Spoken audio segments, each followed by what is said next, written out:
को माण्हू मोतीअ दाणू काका दिल हीरन खान जेको माण्हू इन विकाणू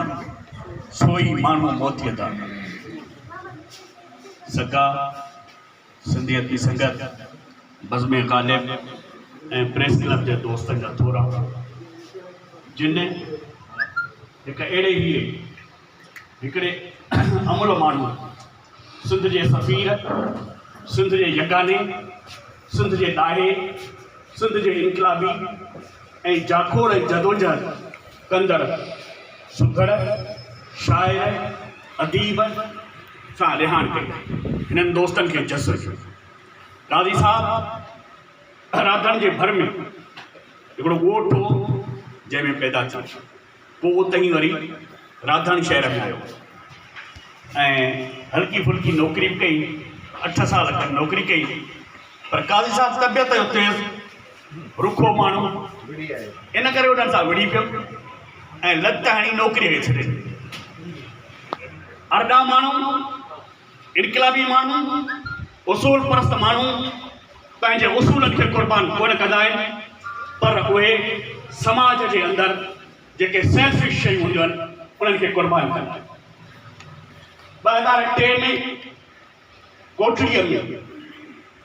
हिन पंहिंजे शाइरी सुघड़ पाईअ जा जोहर ॾेखारणु शुरू कया छो त समाज जूं जेके हसूं हुयूं समाज की जेका बेहसी हुई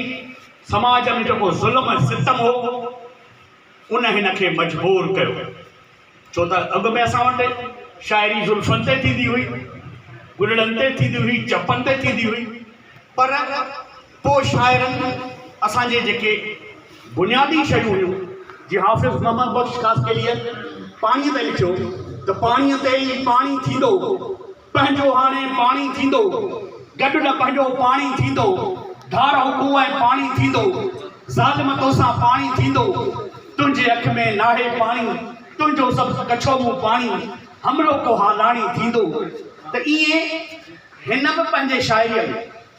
छो त काफ़ी मोहबतूं रहियूं आहिनि काज़ी साहब सां हिन बि पंहिंजे शाइरीअ में उन्हनि समाजी अक्सनि खे समाजी प्रतुनि खे टच कयो आहे ऐं उन्हनि खे छोलियो अथसि ऐं उन्हनि ते ॻाल्हायो अथसि जीअं साईं आशिक़ चई हो त हिन सॼी सिंध में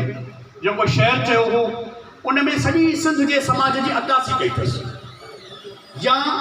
जेके समाज में नाइंसाफ़ियूं थियनि थियूं असांजे मुख़्तलिफ़ फ़िरक़नि जे तरफ़ां उन्हनि ते हिन जेको आहे शयूं कयूं आहिनि इन करे काज़ी साहब तहज़ीब तमदुन जो उहो शाइर आहे उहो सुघड़ आहे जंहिं पंहिंजे अख सां समाज जे अख सां हिकु अहिड़े शइ खे ॾिठो आहे जेको समाज सूंह ऐं सचाई जो आहे तहज़ीब ऐं तमदुन जो आहे उन करे सुघड़ ऐं शाइर जेके हूंदा आहिनि उहे क़ौमुनि जा सफ़ीर हूंदा आहिनि क़ौमुनि जी राह ऐं रस्तो ॾसींदा आहिनि छो त उहे सभु रहबर लतीफ़ साईं जे फ़िक्र रहबर लतीफ़ साईं जी वाट जंहिं हिते सभु तफ़सीलियूं जेके हुयूं जेके किस्सा ऐं कहाणियूं हुयूं उन्हनि खे पंहिंजे शाइरीअ में जॾहिं आंदई त हीअ सभु हुन वाट ते हली पिया आहिनि त सॾु सुञाणी पीढ़ीअ जो वांगी जेन वरनि त कुॼाड़ो खे कनि कूड़ी दावा दोस्ती त हीअ माण्हुनि कॾहिं कूड़ी दावा न कई आहे। अॼु असांजी सोसाइटी अॼु असांजो समाज किथे बीठो आहे धारी आबादकारी असांजे वजूद लाइ ख़तरो बणिजी चुकी आहे। सिंधू दरिया ते हाणे नवां 3 डैम पिया ठहनि ग्रेटर थल canal phase 2 Jalalpur canal Chobhar canal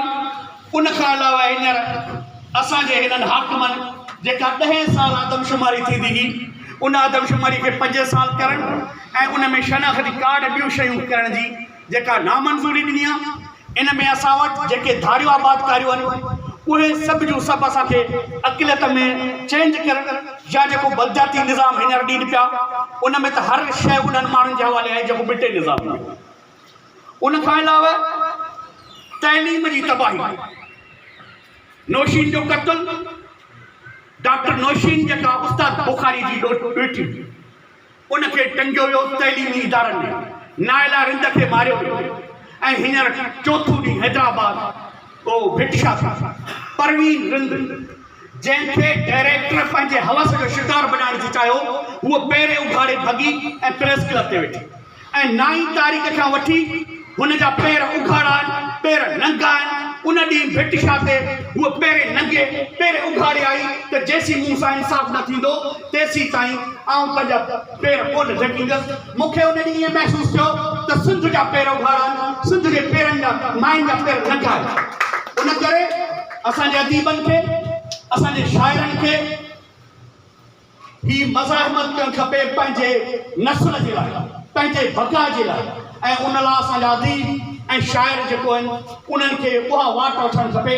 त जीअं असीं हिन मुआशिरे मां नाइंसाफ़ियुनि खे ख़तमु करे हक़ीक़ी मुआशिरो ॾे सघूं उन लाइ काज़ी साहब जो जेको सफ़र आहे काज़ी साहब जी जेका जदोजहद आहे छो त काज़ी साहब जंहिं बि महफ़िल में वेंदो आहे जंहिं बि प्रोग्राम वेंदो आहे उते जी नोयत ॾिसंदो आहे उते जो माहौल ॾिसंदो आहे ऐं हक़ीक़ी पैगाम ॾींदो आहे उन करे ही जेके माण्हू आहिनि उहे सच जा साथी आहिनि ऐं हे सच जा रहबर रहिया आहिनि ऐं फ़क़ति मुबारक ॾींदुसि त 77 साल थिया हिकिड़े माण्हूअ खे 77 साल अॼु बि तव्हां हिन खे किथे सॼो पहिरें पंधु गाॾीअ में बसुनि में सफ़र करे इहा कमिटमेंट आहे छो त जंहिं माण्हू में हिमत आहे कमिटमेंट आहे उहो पंहिंजी कमिटमेंट पूरी थो करे सालगिरह रुॻो या न आहे हिकिड़े ॾींहुं ॼाओ ॿिए ॾींहुं मरी वियो जेको उन में विच में सफ़र आहे उहो पंहिंजो किरदारु छॾे थो वञे उहो पंहिंजी तारीख़ लिखी थो वञे इन करे हिननि माण्हुनि पंहिंजी तारीख़ लिखी आहे हिस्ट्री लिखी आहे त समाज में कीअं जीजे ख़ुददारी सां कीअं जीजे मुसरत पसंदी ऐं बुज़दिलीअ खे शिकस्त ॾे कीअं जीजे मां चाहियां थो हिन धरतीअ ते को कारो नाणो कीन हुजे मां चाहियां थो हिन धरतीअ ते को कारो नाणो कीन हुजे हिते माण्हू सभु आज़ादु हुजनि को जेल ठाणो कीन महिरबानी